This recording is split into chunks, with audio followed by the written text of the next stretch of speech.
Bueno, buenos días, ¿cómo les va? Empezamos o damos inicio al nuevo año lectivo, esta vez con una modalidad distinta. Soy la profesora Alejandra Bertolés, soy la profesora titular de la Cátedra B de Psicología Evolutiva de la Niñez. En este momento me están faltando ustedes que están del otro lado de la pantalla, como para que me pudieran decir de dónde vienen, qué los motivó a estar acá.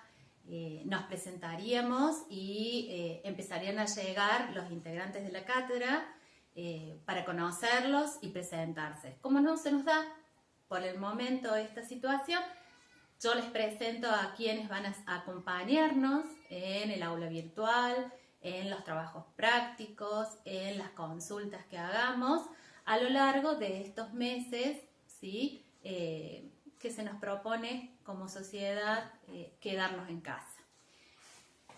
A la mañana, recibiendo al primer grupo de práctico, va a estar la profesora Diana Rabinovich, de 8 a 10 de la mañana. De 14 a 16 horas, la profesora Roxana Marasca. De 16 a 18 y de 18 a 20, la profesora Graciela Sánchez. Y a este grupo de docentes nos acompañan profesionales y alumnos en cada uno de los grupos y en cada una de las actividades que lleva adelante la cátedra. Ellos son la licenciada Florencia Lexman, la licenciada Luciana Rimada, Luciana Chiari, Juan Manuel Aniceto, la licenciada Belén Rivero Toranzo, Magalí, Lucía, Carolina Salgado, Luciano, Julia Méndez, Ana Laura y Lucrecia. Ustedes van a tener la oportunidad a partir del aula virtual y la semana que viene que demos inicio a este encuentro con los trabajos prácticos, de ir conociendo a cada uno de ellos. ¿Qué nos interesa en este primer encuentro? Mostrarle qué vamos a hacer, cuál es la propuesta de la cátedra. Y es como invitarlos a que realicen una primera lectura del programa de la cátedra. Nosotros en esta propuesta vamos a abordar el desarrollo humano considerándolo como desde una concepción dialéctica. Es decir, aquella que entiende al sujeto a partir de su interacción con el medio a lo largo del ciclo vital, en el interjuego de factores internos y externos que van a ir configurando la personalidad o su personalidad. En este enfoque, ¿sí? O esta manera de mirar el desarrollo nos va a enfrentar a lo que era la psicología evolutiva de lo que se postulaba a inicios del siglo XX, que pensando, ¿sí? Desde el título en esto de la evolución, da lugar a pensar en cómo ha sido influenciada por el paradigma de la época. Lo que en ese momento se intentaba era caracterizar características o espacios o similares, comunes, a lo largo de estadios en la vida, descuidando en algunas ocasiones el contexto. Nosotros, ¿qué vamos a hacer? Desde las distintas perspectivas teóricas, darle sentido, entrecursar saberes. En esta asignatura, mirando la infancia, mirando niños y niñas, nosotros vamos a tener, ¿sí?, que posicionarnos desde un abordaje complejo, desde una mirada integral y además mirar, ¿sí?, o adentrarnos en el mundo del niño o niña a través de aquello que realiza. Naturalmente, el juego, y posteriormente con la capacidad de simbolizar el dibujo. Cuando esta posibilidad de simbolizar, ¿sí?, se va desarrollando. Intentaremos lograr que ustedes, como estudiantes, comprendan la proyección que tiene el desarrollo del infante en las otras, ¿sí?, etapas de la vida, a través de, o como parte de lo que es la continuidad genética. Trataremos de responder entre todos cómo se llega de niño a adolescente y de adolescente a adulto, examinando las mediaciones que intervienen para que el sujeto pase desde una condición inicial que podríamos decir netamente biológica a este ser social, a este sujeto, a una constitución psíquica.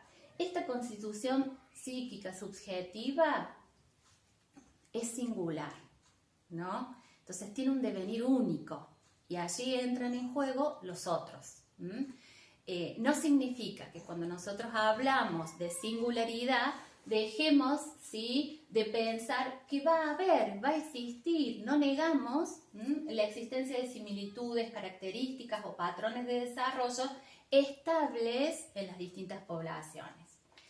Desde este modo de pensar cómo evolucionamos, nos desarrollamos en el encuentro con el otro, no podemos pensar que todo lo que acontece alrededor, o no podemos dejar de pensar que aquello que acontece alrededor va a dejar de impactar y va a modificar este concepto de infancia, este concepto de ser social, este concepto o las nuevas configuraciones familiares. Entonces, pensando en esto, la cátedra está abierta a procesos de investigación y a procesos de devolución a la comunidad en la que trabajamos a través de la investigación, dando cuenta de los cambios. Para que podamos hacer todo esto, hemos propuesto, lamentablemente por las condiciones actuales, un solo régimen que es el régimen de regularidades. Decimos en este momento un solo régimen porque consideramos que todos van a ir al ritmo, leyendo, realizando los trabajos prácticos, aprobando esos prácticos y aprobando el parcial. Por lo tanto, para ser alumnos regulares de esta materia van a tener que tener el 80% de los prácticos presenciales, decimos nosotros. Bueno, vamos a ver cómo hacemos con las asistencias para que este estar detrás de la pantalla, estar en la virtualidad, sea significativo para ustedes y para nosotros. Aprobar esos prácticos con 4, aprobar o más, aprobar las evaluaciones parciales con 4 o más, tener una asistencia, ¿sí? Nosotros estábamos conversando con las profesoras asistentes que esa asistencia va a ser entregas de trabajos prácticos. Estos prácticos a lo largo del año fueron pensados en 5 ejes temáticos, ¿sí? 3 que se desarrollan en el primer cuatrimestre y que esos son los que están subidos al aula virtual, los que vamos a tener todos los materiales desde la virtualidad o a través del link, aquellos que ustedes van a poder consultar a través de los medios que habilite cada una de sus profesoras asistentes, que puede ser el mail, puede ser el aula virtual, puede ser un Facebook. En algunos momentos ha resultado como un buen inicio de este contacto en el 1 a 1 con ustedes.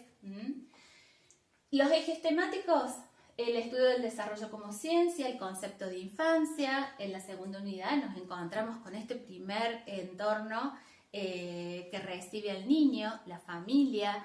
Hoy cuando hablamos de familias estamos muy ligados al concepto de cuidadores, al concepto de poder pensar otras configuraciones familiares. Vamos a ir construyendo con ustedes esto, mirando, ¿sí?, qué nos presentan los autores, pero también qué conocemos nosotros de la realidad en la que estamos inmersos.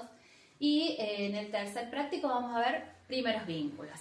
En ese momento, en otros momentos escolares o de cursado, nos encontramos con las vacaciones y el primer parcial, ¿sí? Y dejaríamos para el segundo cuatrimestre, el cuarto y quinto práctico, juego y lenguaje, que podemos trabajarlo como juego de lenguaje o juego de interacción lingüística entre adultos y niños. Y en el quinto práctico, juego y dibujo en el niño en edad preescolar y escolar, o juego y modelaje. ¿Por qué vamos como 2 títulos en esta segunda etapa? Porque en realidad allí pensamos que en esto de la singularidad tenemos alumnos que aprenden, ¿sí? O se acercan al aprendizaje desde distintas necesidades o competencias, y que también va a haber o nos vamos a encontrar con la valoración de desarrollos saludables en niños con baja visión, en niños con baja audición, y que allí vamos a tener que responder más allá que a aquello que nosotros decimos que es natural en el niño, jugar y dibujar, poder registrar qué está haciendo el niño hoy, ¿sí? Con sus posibilidades. A lo largo del año la cátedra propone 2 o 3 seminarios, de los cuales se profundiza en un tema. Lo importante es poder pensar que nosotros hoy estamos llevando adelante la licenciatura y la tecnicatura, entonces por lo tanto tenemos que poder pensar en temas que nos ayuden a mirar de qué manera acompañar estos dos quehaceres profesionales. Estos seminarios giran en torno a los recursos terapéuticos de acompañamiento en la infancia, al dibujo, ¿sí? Como posibilidad de expresión del niño, y a configuraciones sociohistóricas, culturales de la infancia en los nuevos escenarios, problemáticas actuales. ¿Por qué? Porque si decimos que vamos a ir construyendo a lo largo del cursado un concepto de infancia, un concepto social, ¿sí? De el acompañamiento en la infancia, y vamos a pensar ese acompañamiento en torno a los derechos de niños y adolescentes, creo que vamos a tener para decir un montón al cierre de este año. En la formación práctica, al presentarles a las docentes, les he dicho el horario en que van a cursar, los turnos. Vamos si bien somos una cátedra chiquita que no tenemos profesora adjunta, se dicta un teórico en el turno mañana de 10 a 12, y luego tenemos en el turno mañana de 8 a 10 un grupo. En el turno tarde tenemos 2 grupos de prácticos de 14 a 16, de 16 a 18, y en el turno noche de 18 a 20, el último práctico, que sería para aquellos que salimos del trabajo y llegamos con lo justo a sentarnos al aula y a tener una actividad con el otro. Las profesoras asistentes vamos a conservar, junto con el horario de los teóricos, este horario en el aula virtual, en la comunicación con ustedes, en la subida del material al aula virtual. ¿Por qué? Para que nos acostumbremos el día que volvamos al aula de que ese es nuestro horario. Y como proceso de aprendizaje para ustedes, organizar un tiempo y un espacio para dedicarle a la materia, estaría bueno que también lo pudieran hacer desde ese lugar. Ya le conté cuáles serían dentro de la formación práctica los ejes, ¿sí? Tanto en el primer cuatrimestre como en el segundo cuatrimestre. Y ahora sí, las fechas de examen. Está pensado desde el calendario académico aprobado, ¿sí? Por el honorable Consejo Directivo, que en agosto sea el primer parcial. No ponemos las fechas del segundo semestre precisamente por esto que estamos viviendo. Vamos a ir paso a paso. Programamos, los invitamos y subimos al aula virtual un recorte que es el primer cuatrimestre. De allí está pensado a lo largo del año 5 prácticos evaluativos. De los 5 prácticos evaluativos ponemos solo fechas tentativas de los 3 primeros que corresponden al primer cuatrimestre. Pero esto es dinámico. Como dinámico va a ser la cursada, y como dinámico se nos presenta este año lo educativo. Por lo tanto, y como dinámico es a lo largo de todos los espacios de la vida.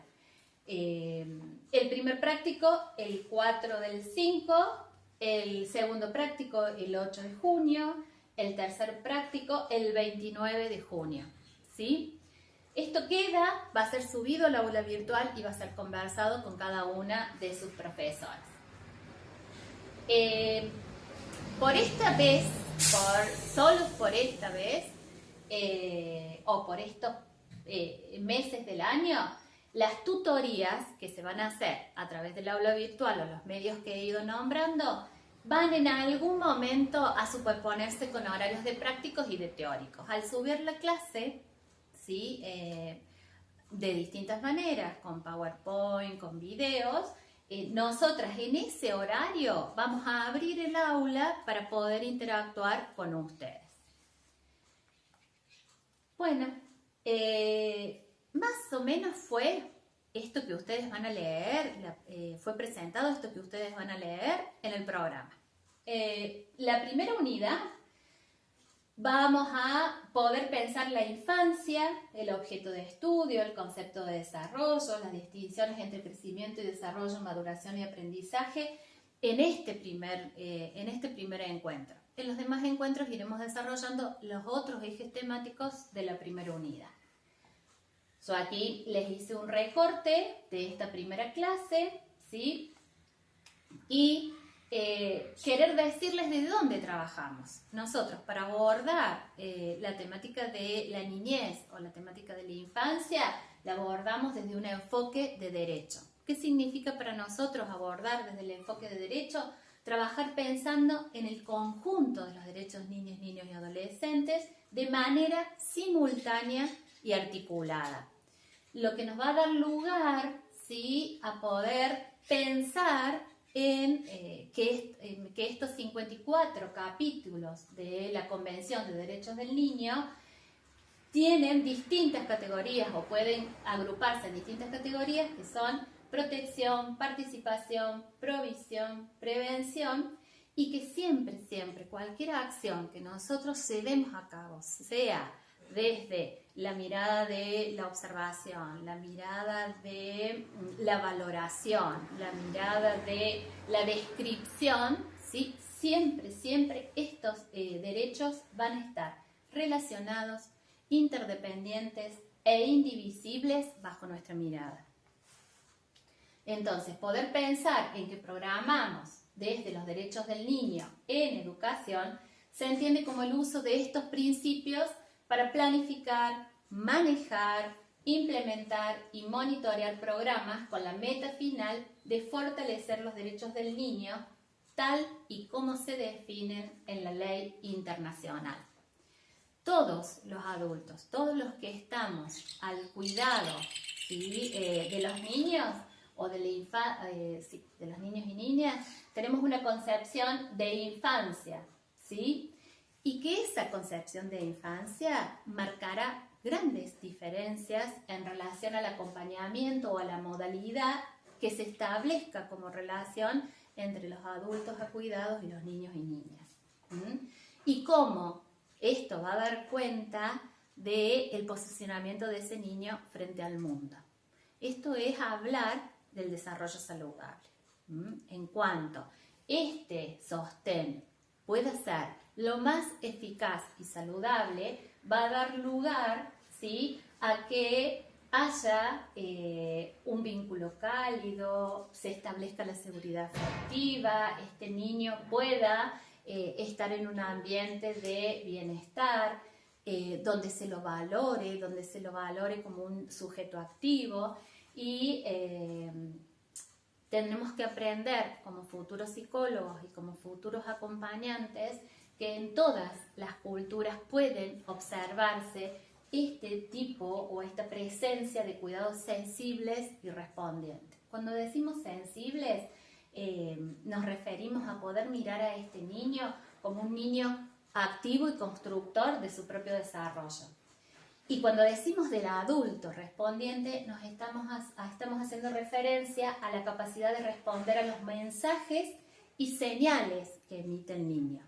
Si yo puedo ser capaz y puedo poner en el otro una mirada sensible y puedo responder a esa mirada, estamos diciendo que como adultos, ¿sí?, estamos estableciendo un buen vínculo, una buena relación.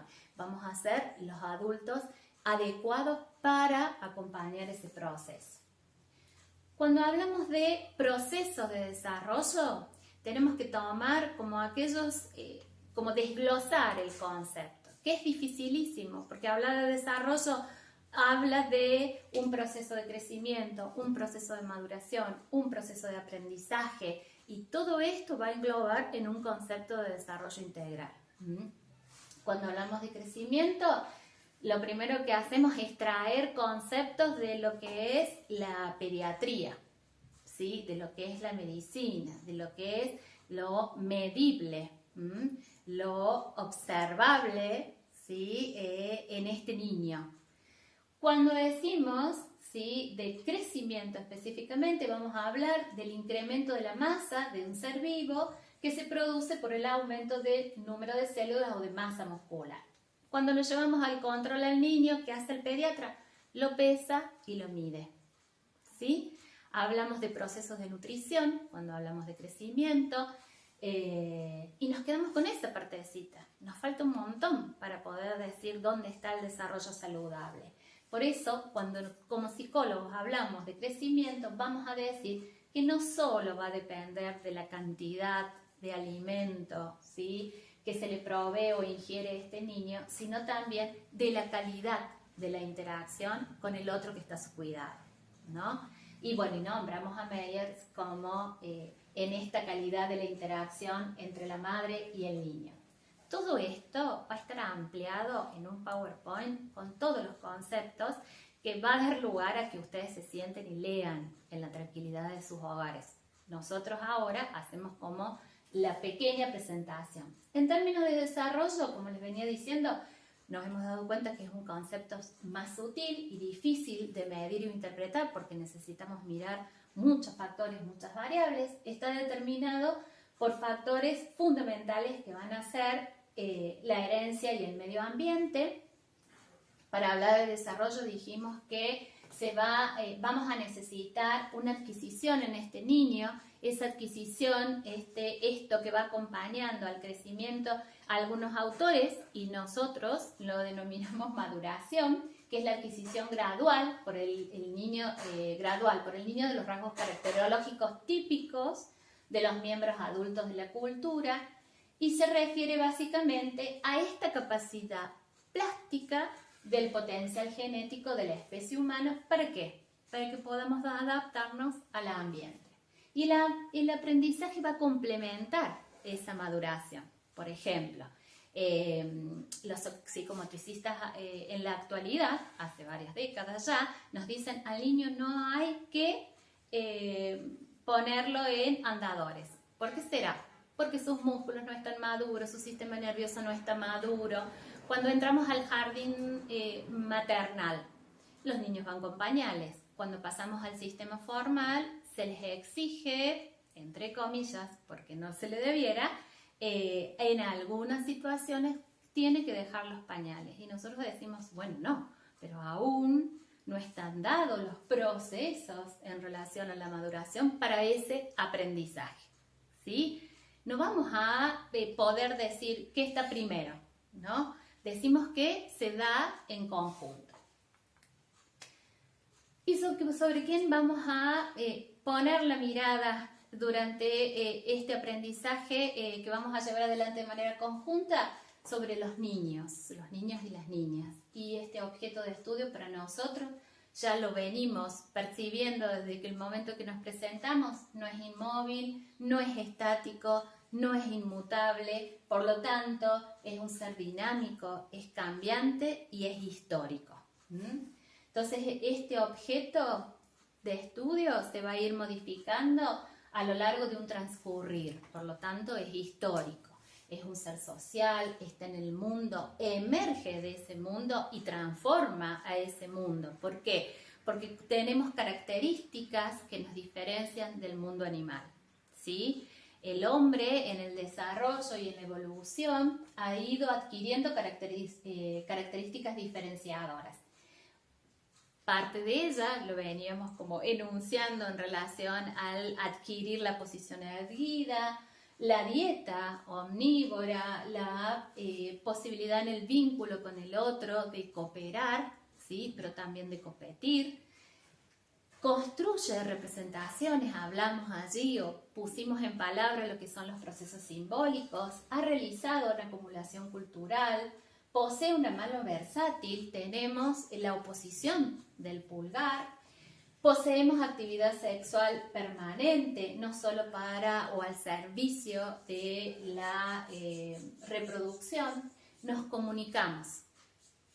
Por eso cuando allá vimos en los prácticos, nosotros hablamos más que de la adquisición del lenguaje, de las posibilidades de comunicación, ¿no? A veces comunicamos hasta quedándonos callados, ¿sí? El niño se comunica a través de los gestos, a través del llanto, a través de el señalar o señalarnos.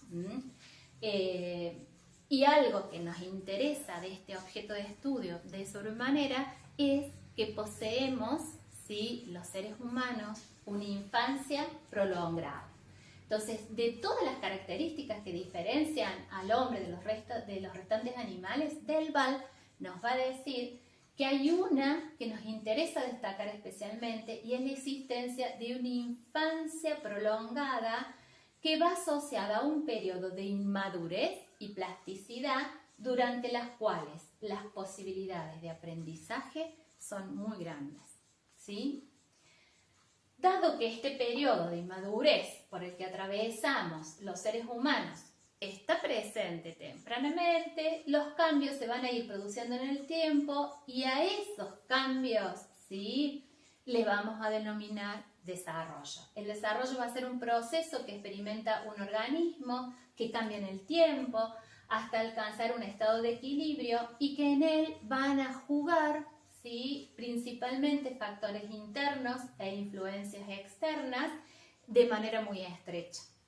La psicología del desarrollo, entonces, ¿qué va a estudiar? Ese proceso de humanización del hombre que tiene lugar después del nacimiento. Nosotros muchas veces damos sentado de que este proceso de comunicación, de vínculo, de ser o poner a disposición del otro, ¿sí?, y estar y dar el presente es en relación o es anterior al nacimiento. Entonces la psicología del desarrollo no solo nos va a interesar estudiar al niño en las distintas etapas, sino que buscamos, ¿sí?, descubrir las leyes que gobiernan el desarrollo y cómo se van formando las funciones de la vida adulta. Hice como 2 recortes pensando en qué nos pasa hoy, ¿sí? Nuestra infancia, nosotros como sociedad estamos atravesados por una pandemia y es importante poder pensar dónde está parada la salud para mirar a este niño.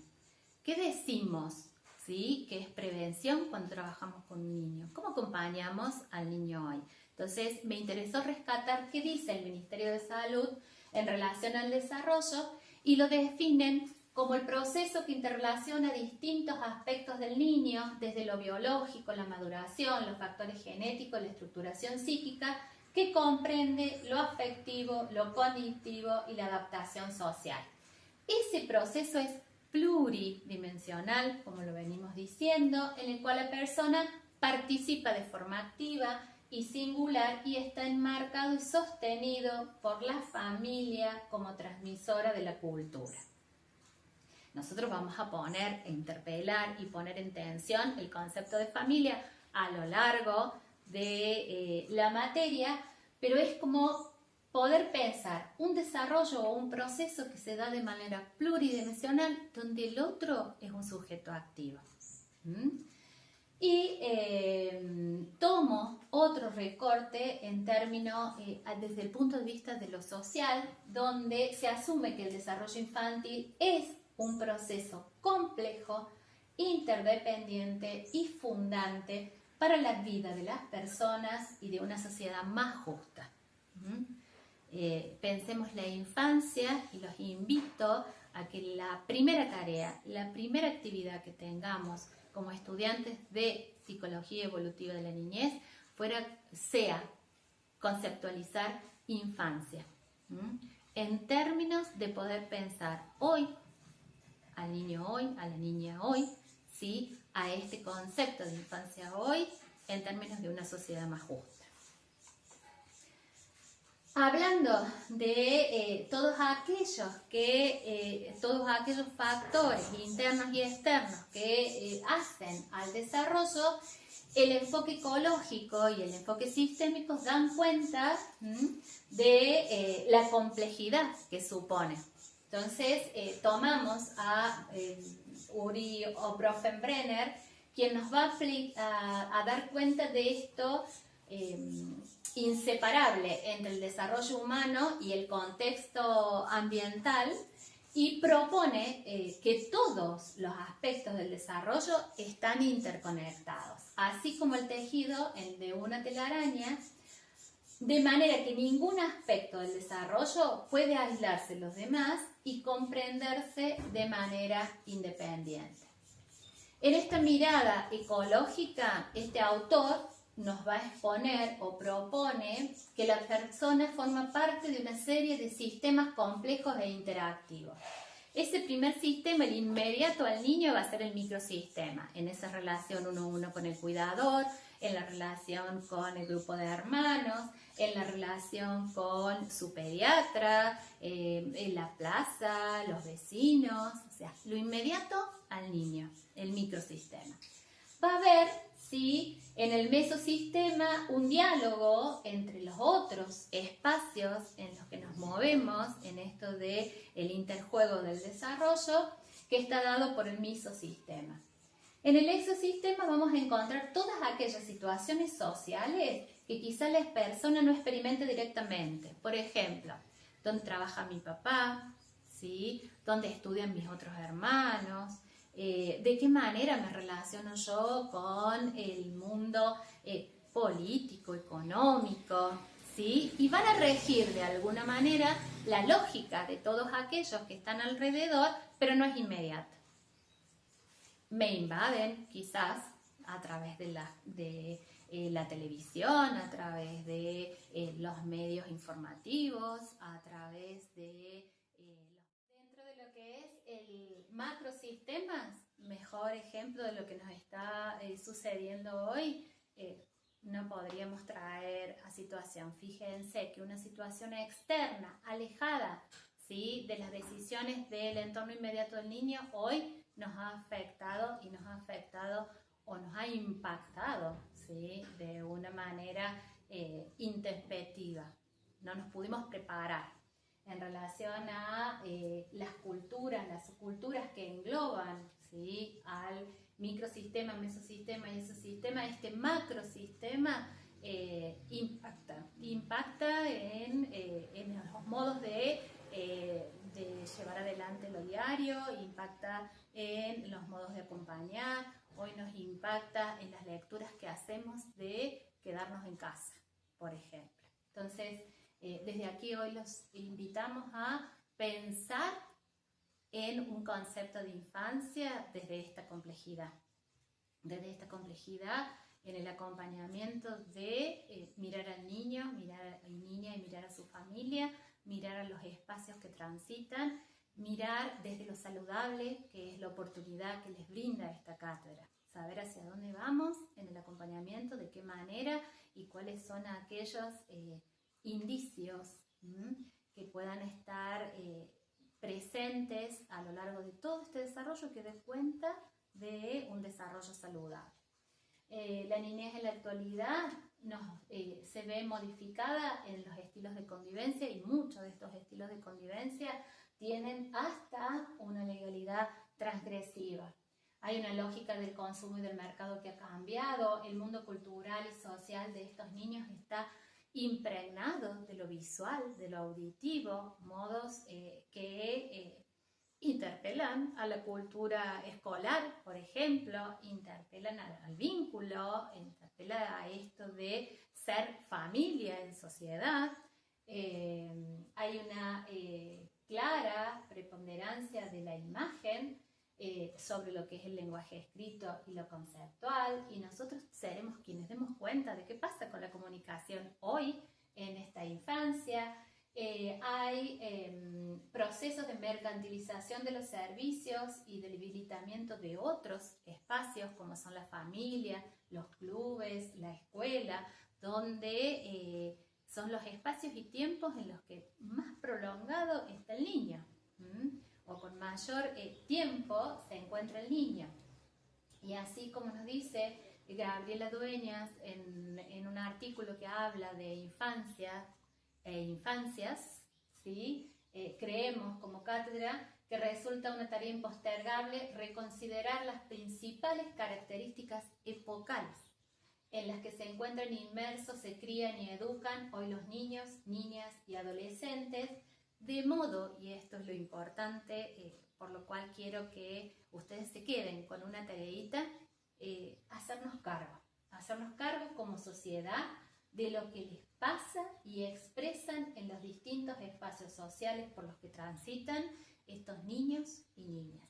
Tarea entonces para todos, para los futuros licenciados, para las futuras o futuros acompañantes terapéuticos, poder pensar de qué manera doy cuenta yo de esta lectura hoy a través de un concepto de infancia. Va a ser como la primera tarea que dé cuenta de que ustedes están del otro lado, ¿sí? Y que permita también contarles a su profe de asistentes en los prácticos que están viniendo los teóricos, ¿sí? Nos vemos el próximo lunes.